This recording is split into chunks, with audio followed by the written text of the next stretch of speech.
Yang kinci samudaya damang, sabangtang niroda damang. Apapun yang muncul, semua itu pasti berlalu. Menjalani kehidupan tidak semuanya hanya berjalan baik atau buruk. Hidup ini sangat rumit jika hanya dibayangkan dan akan terasa mudah ketika dikerjakan.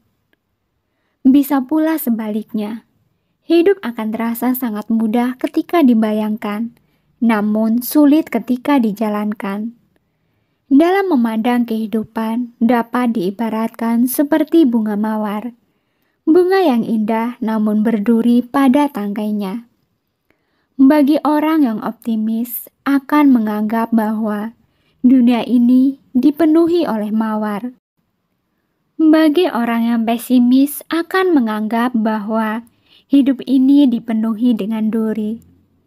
Bagi orang yang realistis tidak akan melihat dunia ini hanya dari mawar atau durinya saja.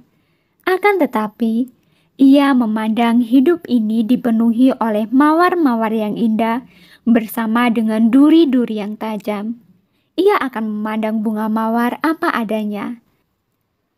Melihat kenyataan dalam kehidupan, ada baik, ada buruk, ada suka dan ada duka yang silih berganti sebagai suatu bentuk kewajaran hidup. Ada banyak sekali macam-macam bunga di sekitar kita. Bunga mawar yang tumbuh di halaman belakang rumah. Bunga rampai yang kita temui di berbagai tulisan dalam buku. Bunga desa yang menjadi perebutan bagi kaula muda. Bahkan, ada pula bunga citra lestari yang bernyanyi di negeri kita ini. Berbicara tentang bunga, tentu kita tahu bunga itu akan tampak indah bila telah berubah dari kuncup kemudian mekar dengan warna yang menghiasinya. Dan bunga juga akan lebih sempurna jika memiliki bau yang harum. Seolah menebar pesona, bunga selalu menjadi primadona bagi pencintanya. Tapi pernahkah kita sejenak kita berpikir bahwa keindahannya tidak hanya diperuntukkan untuk menghiasi dirinya sendiri? Dan pernahkah sejenak kita merenungkan bahwa ia selalu menyediakan waktu untuk kita menikmati keindahannya? Entah itu untuk cuci mata, menutupi mata dari hal-hal yang tidak menyenangkan hati, atau hanya untuk sekedar menghibur diri meskipun waktunya hanya sebentar sebelum ia layu dan kemudian mati. Di balik keindahannya, setangkai bunga yang indah harus melewati fase-fase yang tidak mudah untuk bisa mekar dengan sempurna. Dari sebuah biji mulai tumbuh tunas baru, kemudian berkembang menjadi tanaman kecil mungil yang sangat rapuh, yang setiap saat bisa terinjak atau bahkan sengaja diinjak oleh siapapun jika tidak ada yang menjaganya. Dari sebuah tanaman kecil berkembang lagi menjadi tanaman yang lebih besar, hingga mulai tumbuh kuncup-kuncup bunga. Dari semua kuncup tidak semuanya akan mekar menjadi bunga.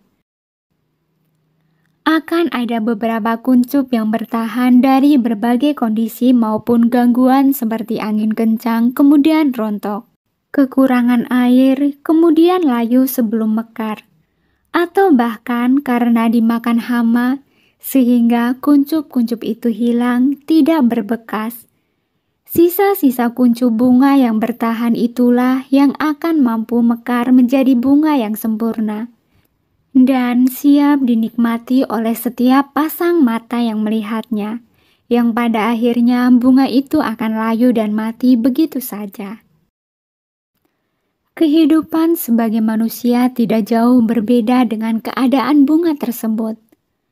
Dimulai dari sebuah kelahiran, kemudian tumbuh, berkembang, tua, sakit, dan akhirnya manusia akan mati.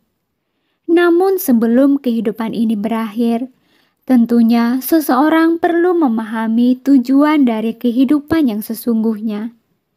Seseorang harusnya menyadari bahwa ketika ia lahir secara otomatis, ia telah mendapatkan tiket gratis menuju pintu kematian. Dan jika seseorang tidak menginginkan kematian, tentu jalan terbaik yang bisa dilakukan adalah jangan lahir. Semua itu bisa dilakukan oleh setiap orang, asalkan mempunyai kemampuan dalam mempersiapkan diri untuk mati dengan melakukan perubahan yang berarti ketika kita masih hidup menjalani kehidupan. Hidup ini sangat berarti bila diisi dengan kegiatan-kegiatan yang bermanfaat bagi diri sendiri maupun orang lain. Ketika seseorang mendapatkan keuntungan, ketenaran, pujian, dan kebahagiaan, mereka lupa melakukan apa yang hendaknya dilakukan, tetapi melakukan apa yang hendaknya tidak dikerjakan. Mereka lupa dengan orang lain untuk saling mencintai, saling menghormati, menunjang untuk saling ditolong, untuk ketiada cekcokan, kerukunan, dan kesatuan. Dalam kondisi demikian, banyak orang terhanyut terbawa arus kehidupan. Kesenang-senangan indrawi menjadi obat terlarang bagi pemenuhan nafsu keinginan. Orang-orang mulai berpikir untuk mencari di mana kesenangan itu berada. Setelah mendapatkannya, mereka akan tetap terus mencari dan mencari lagi tanpa henti. Hingga nanti suatu saat ketika apa yang telah mereka dapat pergi meninggalkannya, tidak memilikinya lagi, ia akan merasa sedih karena kehilangan. Dan sebaliknya, apabila yang dicari atau yang diinginkan tidak kunjung didapatkan, sebagian dari mereka akan tetap mencari dengan berbagai macam cara yang tidak sepatutnya hingga rantai lingkaran samsara semakin kuat menjerat. Sungguh menyedihkan orang yang terlalu mencintai, melekati kehidupan yang penuh dengan kesenangan-kesenangan indrawi. Karena perubahan akan terus terjadi sebelum, ketika, dan sesudah proses perjuangan untuk mendapatkan, yang pada akhirnya kehilangan. Mereka yang memahami dan mempraktikkan ajaran Buddha akan mengerti bahwa segala sesuatu tidak ada yang abadi. Ketidaktetapan, perubahan, atau sering disebut sebagai anicca, adalah bagian dari alam semesta ini yang eksis keberadaannya. Banyak orang yang mengerti dan memahami perubahan yang terjadi bisa menjadi sebab timbulnya akibat baru, entah itu baik ataupun buruk. Namun kenyataannya, banyak orang yang lebih suka dan lebih mudah dipengaruhi untuk melakukan kegiatan yang tidak bermanfaat dibandingkan dengan kegiatan yang bermanfaat. Sang Buddha pun menyadari keadaan demikian. Dalam Dhammapada 11 dikatakan bahwa sungguh mudah untuk melakukan hal-hal yang buruk dan tidak bermanfaat, tetapi sungguh sulit untuk melakukan hal-hal baik dan bermanfaat. Perbuatan baik seolah hanya menjadi teori belaka. Perbuatan buruk menjadi praktik yang nyata. Hanya karena rugi, tidak termancur, dicela, tidak bahagia, orang nekat melakukan hal-hal yang sangat membahayakan bagi dirinya sendiri maupun pihak lain. Banyak orang yang depresi dalam menjalani kehidupan, bunuh diri, seolah menjadi obat terakhir yang paling ampuh untuk melawan ketar-ketirnya kehidupan. Membalas dendam dengan melukai pihak lain menjadi pilihan utama melampiaskan kemarahan. Sungguh tragis, dan kondisi seperti itu sering disebut sebagai tanda-tanda wolak-walik zaman. Untuk menghadapi perubahan-perubahan zaman yang terjadi, perlu kita ingat kembali apa yang telah disampaikan oleh Buddha Gotama mengenai 8 kondisi kehidupan, yaitu perolehan atau keuntungan, dan kehilangan atau kerugian, ketenaran dan nama buruk, pujian dan celaan, kesenangan dan penderitaan. Hal-hal ini berlalu di dalam kehidupan manusia, tidak tetap dan pasti berubah. Orang bijaksana yang waspada memahaminya dengan baik, mengamati perubahannya. Hal-hal yang menyenangkan tidak menggoyahkan pikirannya, dan yang tidak menyenangkan tidak menjengkelkannya. Semua suka dan tidak suka disingkirkan olehnya, dihilangkan dan dilenyapkan. Menyadari sekarang tentang keadaan tanpa celah dan tanpa duka, dia sepenuhnya mengetahui setelah melewatinya ke seberang. Lalu, bagaimana menyikapi perubahan? Buddha menjelaskan perbedaan antara orang yang mau belajar dengan orang yang tidak mau belajar dari perubahan-perubahan yang terjadi dalam kehidupan. Ketika manusia yang tidak mau belajar memperoleh sesuatu, ia tidak berpikir, perolehan yang telah datang padaku ini tidak kekal, menyatu dengan penderitaan pasti akan berubah. Ia tidak mengetahui hal itu seperti apa adanya, dan ketika ia mendapatkan keuntungan, memperoleh ketenaran, mendapatkan pujian, kesenangan, ia akan amat sangat gembira. Sedangkan ketika mengalami kerugian, kehilangan nama baik, mendapatkan celaan, penderitaan, ia akan sangat menderita. Karena sangat terlibat di dalam suka dan tidak suka, ia tidak akan terbebas dari kelahiran, usia tua, kematian, dari kesedihan, ratap tangis, kesengsaraan, duka, dan keputusasaan. Dia tidak akan terbebas dari penderitaan. Sedangkan seorang siswa mulia yang mau belajar ketika memperoleh sesuatu, ia akan berpikir, perolehan yang telah datang padaku ini tidak kekal, menyatu dengan penderitaan, pasti akan berubah. Dan ia juga akan berpikir seperti itu ketika kehilangan dan hal-hal lain yang menimpanya. Ia memahami semua hal ini seperti apa adanya. Dan hal-hal ini tidak menguasai pikirannya. Dengan demikian, ia tidak akan amat sangat gembira karena memperoleh keuntungan, ketenaran, pujian, kesenangan, atau amat sangat sedih karena kerugian, kehilangan nama baik, celaan, dan penderitaan. Karena telah melepaskan suka dan tidak suka, dia akan terbebas dari kelahiran, usia tua, kematian, dari kesedihan, ratap tangis, kesengsaraan, duka, dan keputusasaan. Dia akan terbebas dari penderitaan. Untuk meningkatkan pemahaman dan perubahan seseorang, perlu melakukan perenungan kerap kali bahwa aku wajar mengalami usia tua.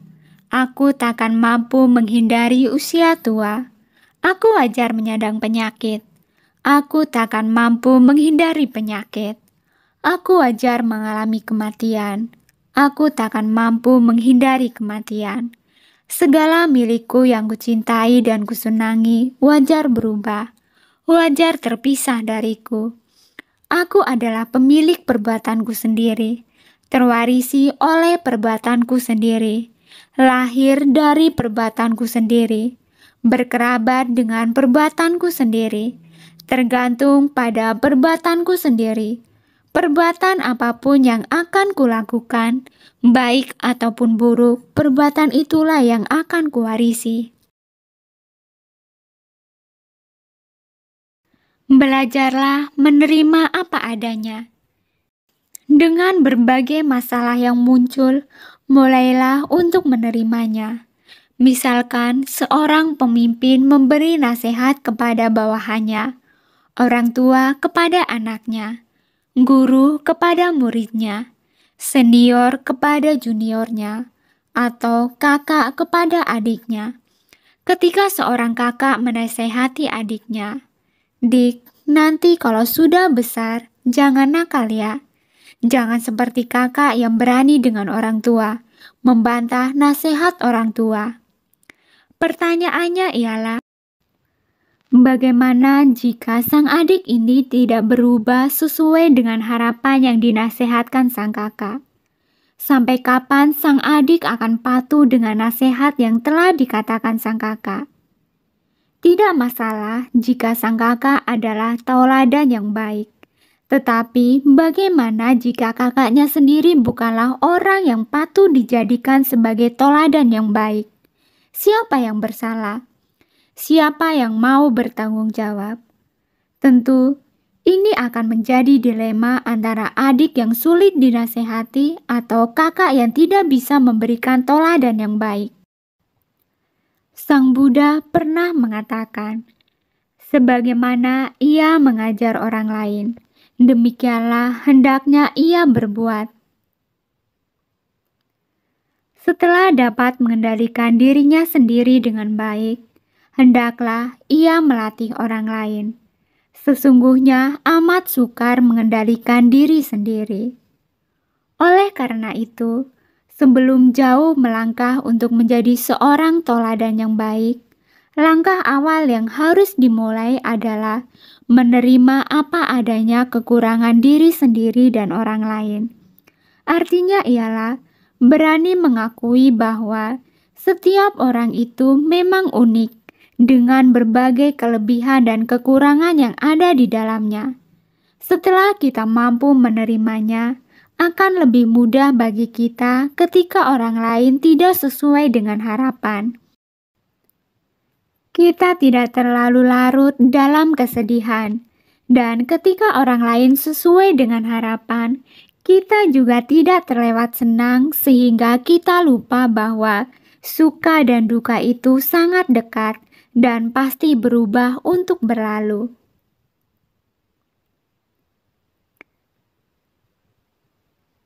Kunci perubahan.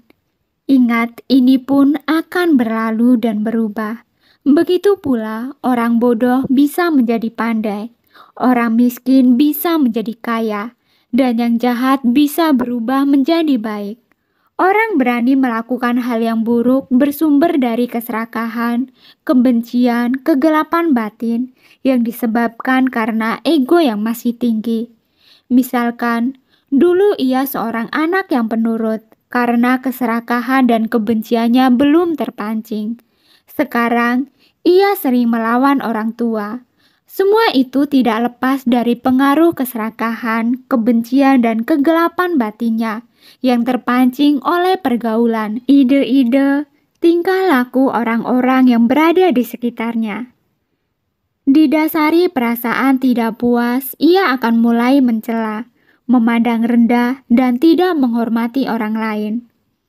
Dalam Mahaparinibbana Sutta, Buddha mengatakan, segala sesuatu adalah tidak kekal. Berjuanglah dengan penuh kesadaran. Segala sesuatu itu adalah ide-ide, kondisi, bentuk-bentuk pikiran, nama dan rupa, pangkat, jabatan, dan semua yang terkondisi.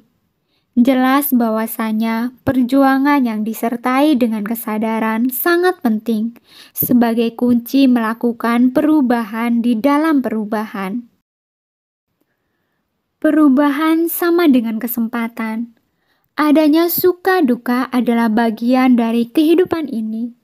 Sewajarnya seseorang haruslah berani menerima perubahan sebagai kesempatan untuk melakukan perubahan yang lebih baik. Namun, sayangnya banyak orang yang terjerembab dalam lubang perubahan yang negatif. Banyak orang menganggap pesimis akan perubahan. Padahal dengan adanya perubahan akan memungkinkan dan memberi kesempatan bagi seseorang untuk maju menuju ke keadaan yang diharapkan. Perubahan menunjukkan hidup ini tidak tetap atau begitu-begitu saja, tetapi ada peluang yang lebih besar untuk memberikan sentuhan kehidupan dengan berbagai inovasi yang ada. Siklus kehidupan yang terus mengalami perubahan seperti ini sama halnya dengan kurva yang bergerak naik turun. Pada suatu saat di atas, pada saat lain berada di bawah. Perubahan bagi diri sendiri dan orang lain untuk menjadi lebih baik selalu menjadi dambaan orang banyak. Diri sendiri tidak dapat bertahan tanpa bantuan orang lain. Mereka tidak dapat dipisahkan untuk saling melengkapi. Ketika seseorang ingin merubah orang lain, Mahatma Gandhi berkata, "Kenapa repot-repot mengubah dunia bila kita bisa mengubah diri kita sendiri?" Sejalan dengan apa yang pernah dikatakan oleh Sang Buddha, hendaknya orang terlebih dahulu mengembangkan dirinya sendiri dalam hal-hal yang patut, dan selanjutnya melatih orang lain. Orang bijaksana seperti demikian tidak akan dicela. Pandangan seperti ini bukan berarti seseorang tidak memperhatikan orang lain atau mengabaikan orang lain, melainkan seseorang juga harus sadar bahwa kita hidup tidak sendiri. Jangan karena terlalu sibuk dengan kepentingan diri sendiri, lalu seseorang melalaikan kesejahteraan orang lain. Begitupun sebaliknya, jangan karena terlalu sibuk dengan kesejahteraan orang lain, seseorang mengabaikan kesejahteraannya sendiri. Jelas bahwa jika seseorang ingin mengubah yang di luar, tentu langkah pertama yang dilakukan adalah mengubah yang ada di dalam tanpa mengabaikan yang di luar. Begitu pula jika seseorang ingin merubah orang lain atau dunia, maka ia harus memulai dengan merubah dirinya sendiri tanpa mengabaikan orang lain. Terima kasih sudah menonton, semoga bermanfaat dan semoga Anda berbahagia.